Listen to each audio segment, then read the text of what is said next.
Phil Kearns, welcome to Wexted Advisors podcast series, the World Cup, the third largest sporting event in the world, a huge presence on the sporting calendar, 90% ticket sales, the ability to add billions of dollars to the economy. How do you feel being involved? It's a massively exciting event for Australia, and I think, in fact, for the World Rugby. It's held in iconic places.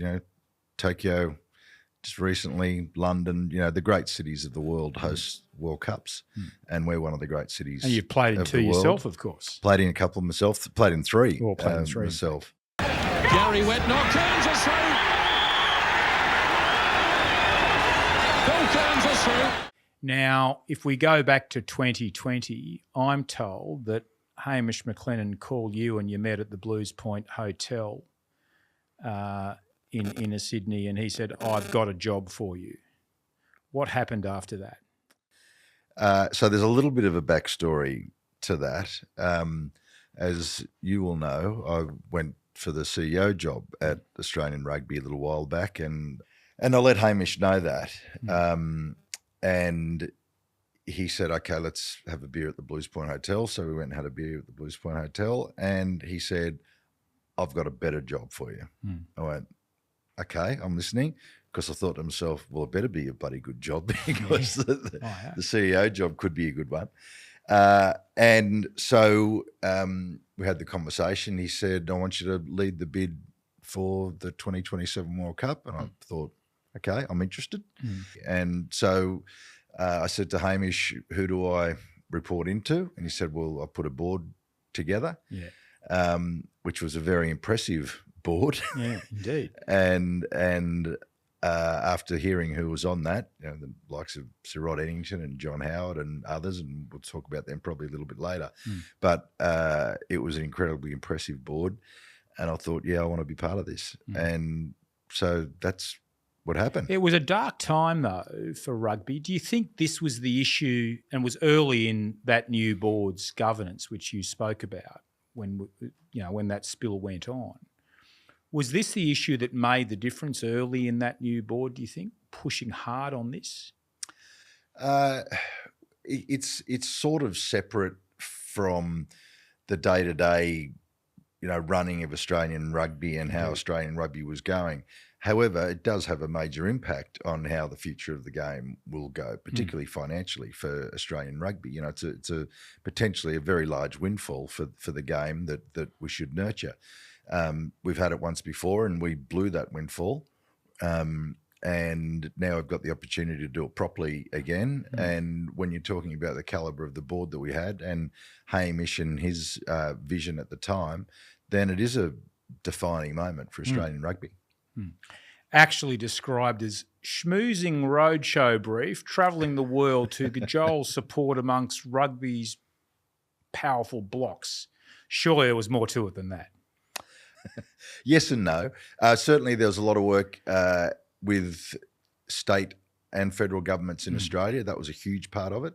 It's also a big part around the legacy program. World Cup is very cognizant of the legacy program that's in and around the game for its growth. I hark back to the names on that board. When you talk about, John Howard knows everyone in the world, pretty much. Definitely the most respected living Australian Prime Minister without any doubt, and he's respected around the world. So you got that bit covered off and the politics covered off. Just on the selection process, and we've seen this change, I think, from what was traditionally a bid process to a consultative selection process if we look at the Olympics. So we're not seeing multiple bidders now. We're seeing people sort of tapped on the shoulder to take it a bit, ergo Brisbane. To be honest, we don't really know the answer to that. I think the US was serious, but I think World Rugby were of the view, I think, and with the US agreement in the end, that they probably weren't quite ready from a rugby perspective for 2027, but their game in the US would have developed for 4 years after that. So you break the champagne, we've won it. You're now on the board of the local organising committee. Yep. other than match selection, which we'll talk about, what else is the local committee focused on and doing? Which is a World Rugby Committee, as I understand it. What the legacy program is going to be made up of around the country, how we get involvement in regional areas. So we cover a broad spectrum of stuff, the economic models of how the sponsorship works. So we're involved in that with World Rugby, television rights deals, all that sort of stuff that we're across. So it's pretty broad. It's quite interesting. We will never get the AFL away from Melbourne, presumably never really get the NRL away from Sydney. You have to be able to tell me that the final is going to be at the Olympic Stadium in Sydney. We've got Perth, we've got Melbourne, we've got Sydney. All of them have their strengths. The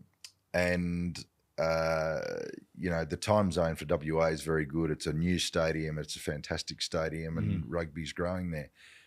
Melbourne, it's just got 100,000 people, and no other stadium in the country can fill that. But they've all got their strengths. Now, I'm told, again by Hamish, that without you and Sir Rod, this wouldn't have happened. How do you feel about that? I'm flattered that Hamish would say that. However, I certainly there is a bunch, apart from the board that I mentioned, who are fantastic.